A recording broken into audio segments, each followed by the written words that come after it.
नमस्कार. महाराज मी श्रीराम जय. अरविंद आठले. सध्या गोंदवलेकर महाराजांची एक मोठी प्रवचनाची त्यांच्या चरित्राची ओळख आपण करून घेतली. 20-22 भाग सौ अवधानी यांनी आपल्या समोर मांडले, लोकांना अतिशय आवडले. आणि त्यानंतर आमच्या डोक्यात आलं की महाराजांचं तर आपण सांगितलं, पण यांच्या गुरूंचीही माहिती सांगितली पाहिजे. त्या अनुसार आम्ही त्यांच्या गुरूंच्या ग्रही गेलो आणि त्यानंतर त्यांच्या गुरूंच्या ग्रही उमरखेडला आम्ही गेलो आणि हे सगळे मधल्या सगळ्या चित्रफिती तुमच्या समोर आणल्या. येताना एक फार दुसरं एक अतिशय सुंदर असं ठिकाण आम्हाला पाहायला मिळालं. ते म्हणजे अहमदनगरला डॉक्टर कुलकर्णी. डॉक्टर कुलकर्णी आपल्या समोर बसलेले आहेत आणि फार सुंदर त्यांनी जे काही उपासना केंद्र त्या ठिकाणी चालू केलं आहे ते पाहिल्यानंतर आम्ही थक्क झालो की एक माणूस काय काय करू शकतो, किती करू शकतो. प्रचंड जिद्द आणि मनात प्रेम असेल गुरुचं तर काय काय होऊ शकतं याचं उदाहरण म्हणजे हे डॉक्टर चिंतामणी. तर हे डॉक्टर चिंतामणी कुलकर्णी यांचं हॉस्पिटल आहे. खरं म्हणजे हे सर्जन आहेत, परंतु तरीही ते या क्षेत्राकडे वळले. प्रत्येक जण आपलं नशीब घेऊन येत असतो, तसे ते चांगलं नशीब घेऊन आले आणि महाराजांच्या सेवेत आले. महाराजांचं एक अतिशय सुंदर उपासना केंद्र त्यांनी अहमदनगरला चालू केलं आणि या केंद्राची माहिती आता आपण त्यांच्याकडून घेणार आहोत. अतिशय आदर्श असं केंद्र की बाकीच्यांनी त्यांचा आदर्श घेऊन त्याप्रमाणे केंद्र चालवावीत, तर महाराजांचा प्रचंड नामाचा प्रचार, आपण नामाचा प्रचार करणार आहोत, प्रेम उत्पन्न करणार आहोत. आणि हे प्रेम सर्वांच्या हृदयात पोचण्यासाठी आपण एकत्र येऊन नामाचं जर काही चिंतन केलं तर ते सगळ्यांच्या अतिशय उपयोगाचे होणार आहे. आणि त्या दृष्टीने आपण डॉक्टरांचा परिचय करून घेतला आणि याप्रमाणे आता पुढे जाऊन मी डॉक्टरांना विनंती करणार आहे की त्यांचं जे केंद्र आहे त्या केंद्राची सर्व आपण माहिती द्यावी. पहिले आपण समोर महाराजांचा जो त्यांनी स्टॅच्यू पुतळा केलेला आहे, महाराजांची मूर्ती ज्या ठिकाणी आहे आणि ह्या मूर्तीचं कसं काय तिथे आली, ती जागा कशी मिळाली, मूर्ती कशी आली, या सगळ्याचं त्यांनी वर्णन करावं अशी मी त्याला विनंती करतो. नमस्कार डॉक्टर, महाराज सुरू करू हो शकता. हो. जयाचा जनी जन्म नामार्थ झाला, जयाने सदा वास नामात केला. जयाच्या मुखी सर्वदा नाम कीर्ती, नमस्कार त्या ब्रह्म चैतन्य मूर्ती. जानकी जीवन स्मरण जय जय राम. मला आज हे सगळं आपल्याशी संपर्क साधण्यात आणि बोलण्यात खूप आनंद होत आहे, कारण माझ्या सगळ्या बरेच दिवसांच्या आतल्या भावना सगळ्या मला व्यक्त करायला संधी मिळालेली आहे. पहिली गोष्ट, मला असं वाटतं की माझा महाराजांचा 1999 मध्ये अनुग्रह झाला आणि हा त्याच्यानंतर माझं जीवन एकदम बदलून गेलं. हा ज्याला आपण एकदम क्रांती म्हणतो किंवा एकदम पूर्ण पालट म्हणतो, तसं ते हा सगळं अनुग्रहानंतर ती महाराजांची शक्ती काम करू लागली आणि हा एक एक त्यांनी जसं पाहिजे तसं कार्य हळूहळू माझ्याकडनं होत गेलं. हा आणि त्यातली सगळ्यात पहिली महत्वाची गोष्ट म्हणजे मी आपले जे पूर्वीचे पंच बापूकाका दामले त्यांचा अत्यंत आभारी आहे, कारण मी त्यांना प्रथम भेटलो आणि भेटल्यावर त्यांना विनंती केली की मला इथल्या हॉस्पिटलमध्ये सेवा करण्याची संधी द्या. हा आणि त्यांनी क्षणाचाही विलंब न लावता ताबडतोब मला पुढच्या रविवारपासून तिथे अपॉइंटमेंट दिली आणि मग मी तिथे 5 वर्ष ऑपरेशन्स करायचे आणि हॉस्पिटलमध्ये सेवा करत होतो. आणि त्या 5 वर्षात तिथल्या सगळ्या वातावरणाचा आणि सगळ्या गोष्टींचा माझ्या जीवनावर अत्यंत खोल परिणाम झाला आणि मग त्यातून या सगळ्या एक एक कल्पना मला सुचत गेल्या.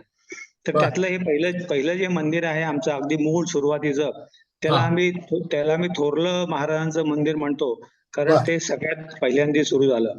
तर त्या मूर्तीची स्थापना आम्ही 20 जून 2002 ह्या दिवशी अत्यंत विधिवत केली. तर त्याचं कारण असं झालं की आपल्या गोंदवले संस्थानमध्ये 2001 साली महाराजांचं जन्मस्थान तयार झालं आणि त्यामध्ये प्रथमच श्री महाराजांची मूर्तीची प्रतिष्ठापना केली. त्यावेळेस मी बापूकाकांना भेटलो आणि त्यांना म्हटलं की पूर्वी महाराजांचं मंदिर म्हणजे रामाचं मंदिर आणि रामाचे फोटो आणि असं असायचं. तर मग पहिल्यांदा महाराजांची मूर्ती तयार केली होती. तेव्हा मी बापूकाकांना असं म्हणलं की आमच्या नगरला एक मोठे इंटरनॅशनल मूर्तिकार आहेत प्रमोद कांबळे म्हणून, तर तुम्ही जर मला परवानगी दिली तर मग मी त्यांच्याकडनं महाराजांची मूर्ती तयार करून घेईन. असं मी बापूकाकांना विचारलं तर बापूकाका म्हणले हरकत नाही करायला, फक्त माझी एकच अट आहे म्हणाले. पहिली अट त्यांनी अशी सांगितली की तो जो मूर्तिकार आहे त्याला एकदा तुम्ही गोंदवलेला महाराजांच्या दर्शनाला घेऊन या आणि त्याला एक महाराजांचं प्रवचनाचं पुस्तक भेट द्या, अशी बर. त्यांनी पहिली अट सांगितली. आणि दुसरी अट सांगितली की तुम्ही हे उपासना केंद्र सुरू करताल, आणि परंतु मला एक वचन असं द्या की कुणी जरी या उपासना केंद्रात आलं नाही तरी तुम्ही दोघं नवरा बायकोने हे शेवटपर्यंत चालू ठेवायला पाहिजे. अशी जर तुम्ही मला खात्री देत असताल तर मग मी तुम्हाला परवानगी देतो. हो तर मग या दोन अटी मी ताबडतोब मान्य केल्या, आणि मग हा. त्यांनी ही महाराजांची मूर्ती आम्हाला प्रतिष्ठापना करायला परवानगी दिली.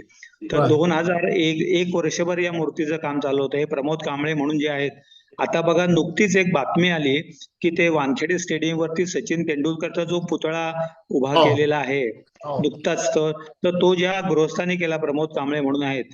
बर. किंवा आता सध्या जे अयोध्येला राम मंदिर चाललेलं आहे, तर हा त्या हा. राम मंदिराच्या प्रदक्षिणा मार्गावरती जे काही स्क्रिप्ट तयार करत आहेत, बर. तर ते सगळे हे प्रमोद कांबळे तयार करतात आहेत. तर बर. ते त्या गृहस्थांनी अत्यंत 1 वर्ष मन लावून ही सगळी महाराजांची मूर्ती आम्हाला तयार करून दिली. बर. आणि मग ही 2002 मध्ये माझं जे सुरुवातीचं मंदिर होतं ते गणपतीचं मंदिर होतं, कारण मी सुरुवातीपासून अनुग्रह मिळायच्या अगोदर गणपतीची भक्ती करायचो.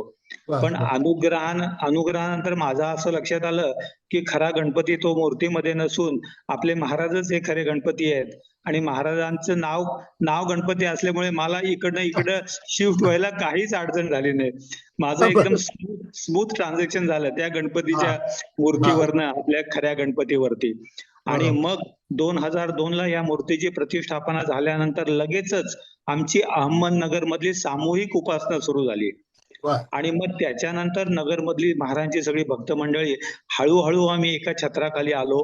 दर बर. गुरुवारी आम्ही संध्याकाळी 6 ते 8 उपासना केली, आणि बर. त्याच्यानंतर हळूहळू या कार्याची थोडी प्रगती होत गेली. बर.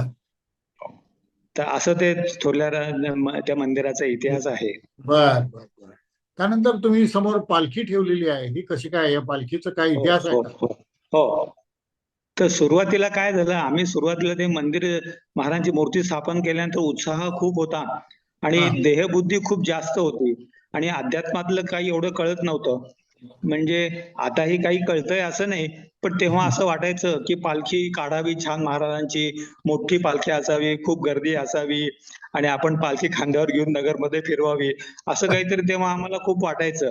आता ते हो माहित नाही मला, त्यातूनच आम्ही हळूहळू सुधारणा होत गेली. पण सुरुवातीला आम्हाला असं थोडं वाटायचं की उत्सवाला खूप लोक यावेत आणि मग खूप गर्दी व्हावी महाराजांच्या उत्सवांना, आणि ती हा. पालखी घेऊन फिरावं वगैरे.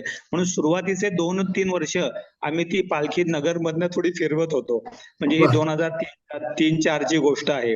बर. पण मग त्याच्यानंतर हळूहळू जशी आमची साधना वाढत गेली, तेव्हा आमच्या असं लक्षात आलं की उत्सवाचं बहिरंग जे आहे ते आपण हळूहळू कमी करावं, आणि उत्सवाचं अंतरंग जे महाराजांना जास्त आवडतं, नामस्मरण, ते सुरू करावं. म्हणून बर. त्या दृष्टीने आम्ही 2003 सालच्या गुरुपौर्णिमेला हा. पहिला 13 कोटीचा संकल्प केला बर. मंदिरामधला. गुरुपौर्णिमेला विधिवत गुरुजींना बोलून आम्ही पाणी हा. वगैरे सोडलं. आम्ही असं संकल्प केला की 1 वर्षामध्ये आम्ही नगरची मंडळी 13 कोटी जप करू. मग बर. त्या त्या त्या संकल्पानंतर 2003 ते 2004 गुरुपौर्णिमा या वर्षांमध्ये, या एका वर्षात आम्ही तो 13 कोटी जप महाराजांनी आमच्याकडनं पूर्ण करून घेतला सगळ्या लोकांकडनं. वा. आणि मग आम्ही नगरची साधारण 200 मंडळी 2004च्या गुरुपौर्णिमेला गोंदवल्यात गेलो होतो, बर. आणि तो पहिला 13 कोटी जप आम्ही महाराजांना अर्पण केला. बर. आणि मग त्याच्यानंतर तिथे असा संकल्प सोडला की आम्ही प्रत्येक वर्षी एक 13 कोटीचा संकल्प करूयात. बर. हा. बर. आणि आणि तुम्हाला एक अगदी गमतीची गोष्ट सांगतो, तो 13 कोटी जो आम्ही संकल्प केला होता ना, तर त्याचं आम्ही सगळं कागदोपत्री रेकॉर्ड ठेवलं होतं. तर हा. ते रेकॉर्ड आम्ही बापू काकांना सबमिट केलं.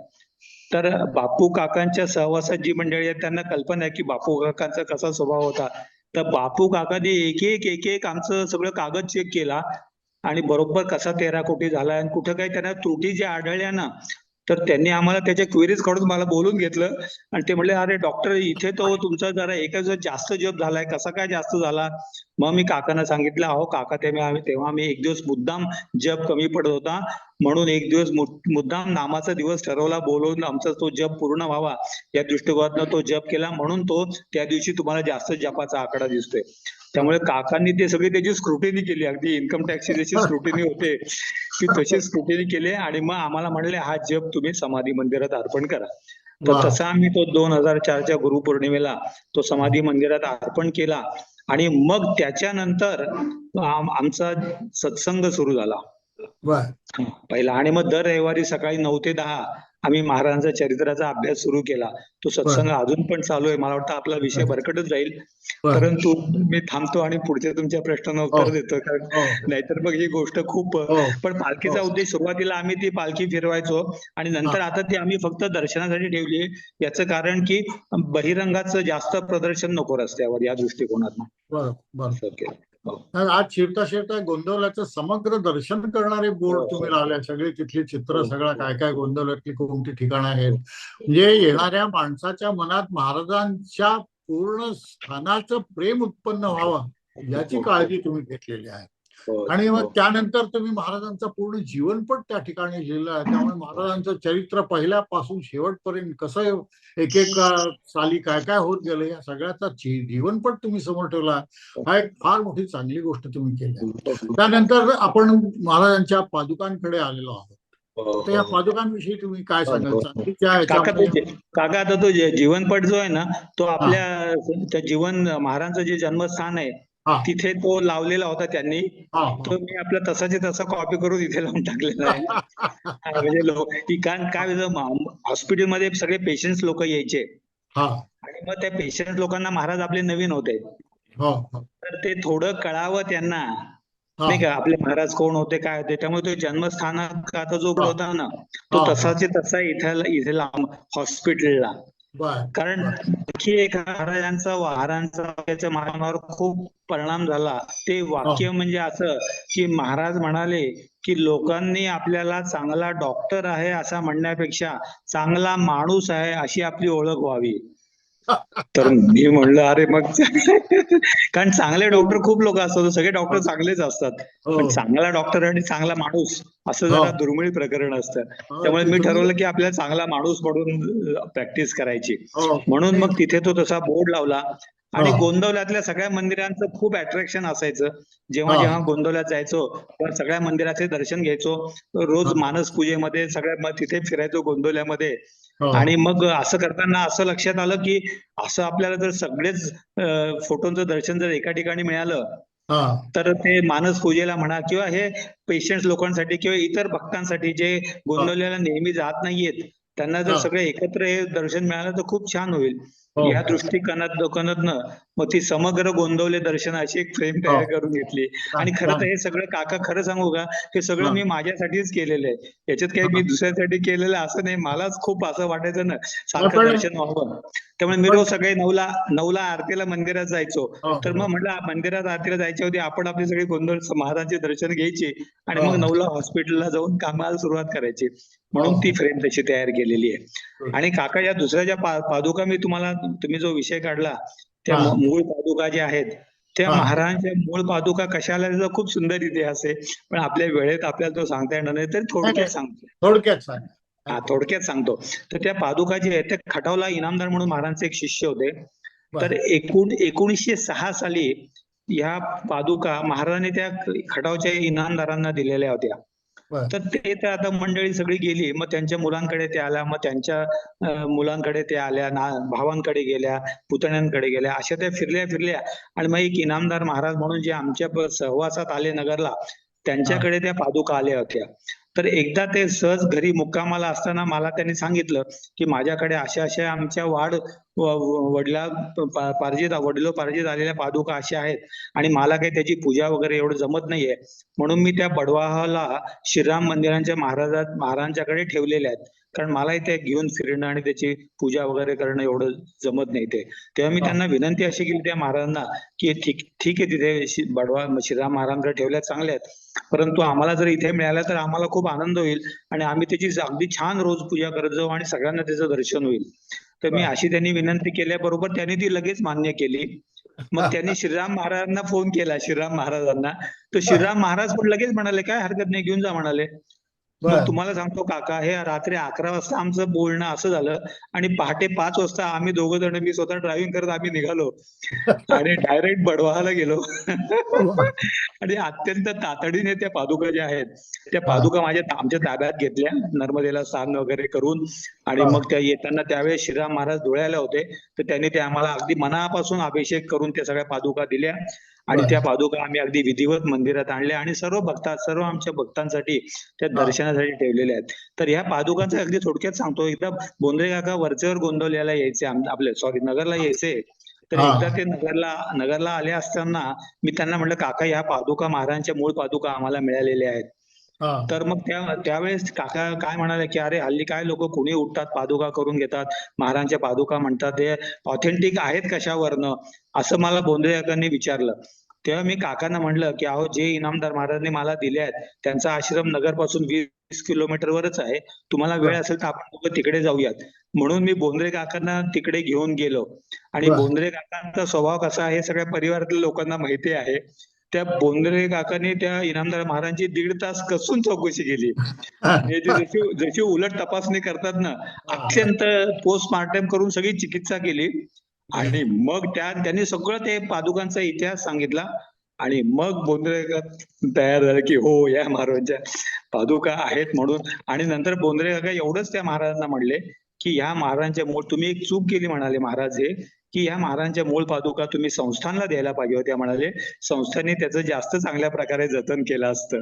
तर नंतर मला खरंच हे पटलं, मला खरं पटलं हे, की त्यांनी माझ्याकडे देण्याच्या ऐवजी त्याने जर संस्थानला संपर्क साधला असता तर संस्थांनी माझ्यापेक्षा कितीतरी जास्त चांगल्या प्रकारे त्यांचं पूजा आणि संरक्षण केलं असतं.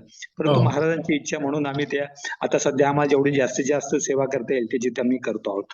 हो, हो. हो. त्यानंतर आपण महाराजांच्या पशी आलो.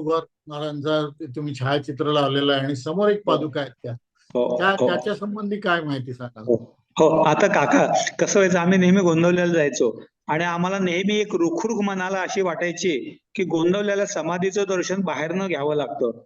हा, आणि काही काही ठिकाणं अशी आहेत की जिथं आपल्या समाधीवर दर्शन डोकं टेकून घेता येतं. हो, उदाहरणार्थ आळंदीची समाधी आहे, आपल्याला आत जाऊन डोकं टेकवता येतं. किंवा निंबाळला गुरुदेव रानडेंची समाधी आहे, तिथं ते हो, आत जाऊन डोकं टेकवता येतं. त्यामुळे ही आम्हाला खूप माझ्या मनात नेहमी तळमळ असायची, की आपल्याला आतमध्ये जाऊन समाधीचं डोकं ठेवून दर्शन मिळावं. हो, परंतु ती इच्छा पूर्ण होणं शक्यच नव्हतं. तर मी एकदा बोंद्रे काकांना सहज म्हटलं, की काका माझी इच्छा आहे तुमचे सगळे नियम पाळून सोवळं बिवळं नेसून मी सगळं जाईल आतमध्ये आणि मला थोडं एक आतमध्ये जाऊन दर्शन, डोकं ठेवून दर्शन मिळावं अशी इच्छा आहे. हो. तेव्हा काका मला म्हणाले, की डॉक्टर हे इच्छा तुम्ही मनातनं काढून टाका म्हणाले. कारण म्हणाले कुणी ट्रस्टींचा मुलगा जरी इथे आला तरी आम्ही त्याला आत सोडणार नाही म्हणाले. असं त्यांचे नियम जरा कडक असल्यामुळे. आणि ते मला म्हणले, की तुम्ही नंतर मनाने आपण आज जाऊन दर्शन घ्यायचं म्हणाले. म्हणजे नंतर माझं त्यांनी सगळं समाधान केलं. पण हा, आपली देहबुद्धी जास्त असल्यामुळे आपल्याला असं वाटतं, की कुठेतरी ते डोकं टेकवलं जावं. हो, तर मग मी विचार करत होतो, की आपली इच्छा महाराज कशी पूर्ण करतील, की समाधीवर डोकं टेकवायचं. म्हणून मग मी आमच्या ध्यान मंदिरामध्ये तो विचार केला, की आपण या पादुका जिथे कुर्तकुटीला आम्ही गेलो, जिथे महाराज 1908 साली गेले होते आणि हा, कुर्तकुटींकडे 4 महिने राहिले होते. तिथे ज्या त्यांच्या पादुका तयार केल्या होत्या, त्याच मनुष्य जो गदगमध्ये राहायचा तिकडे आम्ही गेलो सगळे नगरमधली मंडळी. आणि मग त्या पादुका आणल्या. हे सगळं आम्ही बोंद्रे काकांच्या सल्ल्याने केलं. आणि मग या पादुका त्या काळ्या पाषाणाच्या आणल्या, तिथे कुर्तकुटीला अभिषेक केला. येताना समाधी मंदिराच्या समोर गोंदवल्या त्या आणल्या, खूप जड होत्या त्यामुळे आत नेता आल्या नाहीत. पण बोंद्रे काकांना विचारून आम्ही कुर्तकुटीला गेलो होतो. आणि येताना बोंद्रे काका म्हणाले होते, की तुम्ही मध्यरात्री जरी आलात तरी मला सांगा, मी गेट उघडेन, आपण त्या पादुकांची पूजा करू. परंतु मलाच असं वाटलं, की आपण नियमबाह्य वर्तन करणं योग्य नाही. रात्री हा, वेड्यावाकड्या वेळेला गेट उघडणं आणि त्या पादुका आत नेणं योग्य नसल्यामुळे आम्हाला आठवते रात्री 1-1:30 वाजताची वेळ होती. त्या पादुका आम्ही गोंदवल्याच्या गेट समोर ठेवल्या होत्या. पाऊस येत होता आणि आम्ही पावसात सगळ्यांनी मिळून 1 तास तिचा जप केला चांगला. आणि मग त्या रात्री तशा पादुका घेऊन 2 वाजता गोंदवल्याहून निघालो आणि 6 वाजता नगरला आलो. अशा त्या बर कुर्तकोटी पादुका आहेत. आणि बर त्या पादुका आम्ही कुर्तकोटीला गेलो असताना त्याच मंदिरासमोरच एक कुर्तकोटीच्या नात्यातले गृहस्थ होते. तर आम्ही 2008-9 ला गेलो होतो. त्यावेळेस तिथे एक वयस्कर गृहस्थ होते 90 वर्षाचे. त्या हा. वाड्यामध्ये ते एकटे जातो, जो तुम्ही फोटो बघितलाय त्याच्यावर बघा स्वाक्षरी आणि हो. 8 लिहिलेलं आहे, हो, हो. 1908 सालचं फोटो. तर ते वयस्कर गृहस्थ होते, त्यांनी आम्हाला दोघांना नवरा बायकोंना बोलवलं त्यांच्या घरामध्ये आणि ते म्हणले, बघा माझं वय आता 90 वर्षाचं झालंय, मी आता एकदम थकलोय. एक मुलगा बेंगलोरला आहे, एक मुलगा कुठेतरी आणखी परदेशात वगैरे असा आहे, एकटा हा. आहे, बायको गेलीये आणि हा फोटो म्हणाले महाराजांनी मला त्यांच्या हाताने स्वतः दिलेला आहे. वा. तो मी आयुष्यभर इतका प्रेमाने सांभाळून ठेवला म्हणाले, पण आता हा. मी गेल्यानंतर त्याचं काहीतरी होईल म्हणाले, तर तुम्ही हा फोटो घ्या आणि मग तुम्ही या मूर्तींची जिथे प्रतिष्ठापना करताल तिथे तो फोटो लावा म्हणाले. तो हा. फोटो इतका जीर्ण झालेला होता की हात लावल्यानंतर त्याचे तुकडे पडत होते. अरे आम्ही वा. ते तुकडे तुकडे जोडून तो फोटो तसा तयार केला आणि मग जिथे आमचा सत्संग चालतो तिथे मग हा. त्याच्यावरती तो फोटो लावलेला आहे तो. हो. अरे अतिशय सुंदर फोटो आहे. हो, हो.